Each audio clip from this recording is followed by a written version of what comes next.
Assalamualaikum warahmatullahi wabarakatuh. Perkenalkan, nama saya Febi Nopianda dengan NIM 2010201068. Baiklah, di sini saya akan mencoba menjelaskan materi tentang konsep penilaian keterampilan dan pengembangan skema penilaian. Baiklah, kita masuk pada materi yang pertama, yaitu 1. Pengertian penilaian. Menurut Girvin dan Nix pada tahun 1991, penilaian adalah suatu pernyataan berdasarkan sejumlah fakta atau yang menjelaskan karakteristik seorang atau seorang siswa.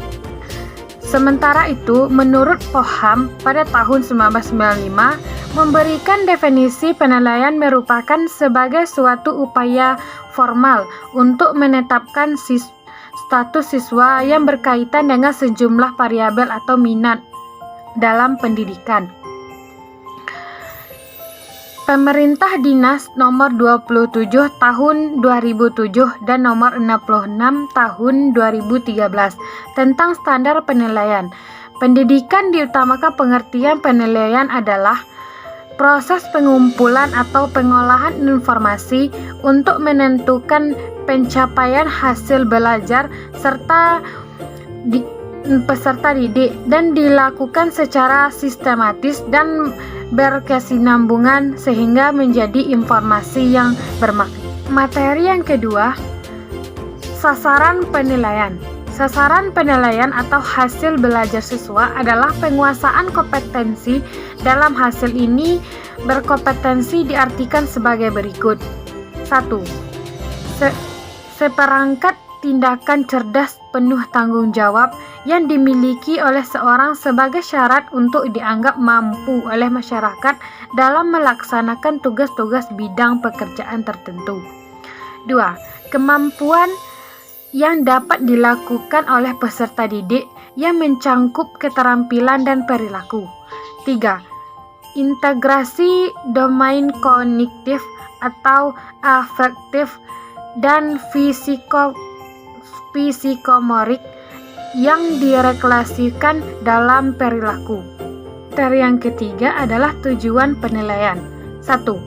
Dengan melakukan penilaian berbasis kelas ini, pendidik dapat mengetahui seberapa jumlah siswa dapat mencapai tingkat kompetensi yang dipersyaratkan, baik selama mengikuti pelajaran dan setelah proses pembelajaran berlangsung.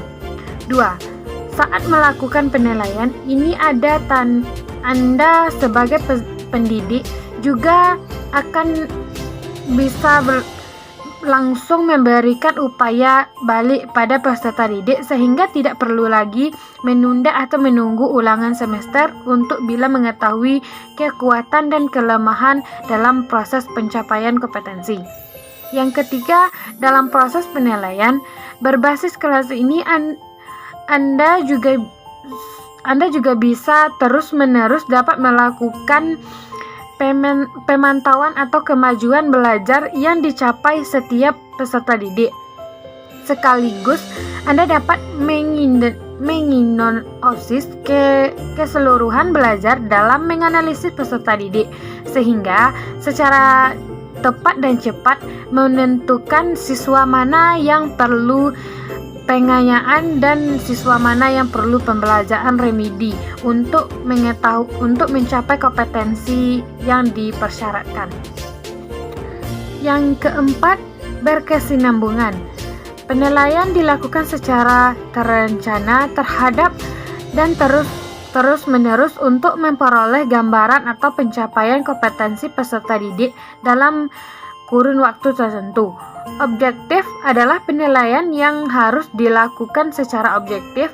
Untuk itu, penilaian harus adil, terencana, dan menetapkan karakter yang jelas dalam bentuk skor. Yang terakhir, mendidik.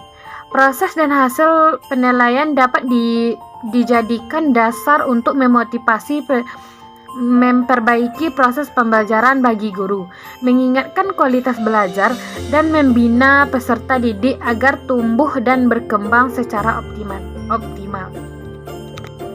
Materi yang kelima, fungsi penilaian. 1. Menggambarkan sejauh mana seorang peserta didik telah menguasai suatu kompetensi. 2. Landasan pelaksanaan evaluasi hasil belajar serta peserta didik dalam rangka membantu peserta didik memahami dirinya. Membuat keputusan tentang langkah berikutnya. Yang ketiga, menentukan kesulitan belajar yang kemungkinan peserta didik yang bisa mengembangkan peserta didik dan sebagai alat diagnosis untuk membantu peserta didik menentukan apakah seorang siswa perlu mengikuti remedi atau justru memerlukan program pengayaan. Yang keempat, dengan demikian, penilaian juga dapat berfungsi sebagai upaya peserta didik untuk menentukan kelemahan dan kekurangan proses pembelajaran yang telah dilakukan ataupun yang sedang berlangsung. Materi yang keenam, pengembangan skema penilaian. 1. Secara relevan. Guru harus memastikan penguasaan yang akan dinilai relevan dengan tentuan kompetensi dalam berkurikulum. Guru memiliki penguasaan yang akan dinilai menyesuaikan dengan tingkat kompetensi peserta didik. Misalnya, penguasaan yang akan dinilai berdasarkan pada tingkat kompetensi terhadap dan waktu dan pelaksanaan tugas tersebut. Yang kedua, mewakili kompetensi yang dinilai. Penugasan yang diberi guru mewakili kompetensi-kompetensi dalam berkurikulum. Memiliki tugas ini didasarkan pada urgensi, tetap penilaian, dan kepreventifan. Yang ketiga, objektivitas. Penilaian bekerja di kinerja berdasarkan pada publik penilaian yang telah ditetapkan dan telah dipengaruhi oleh subjek atau penilaian.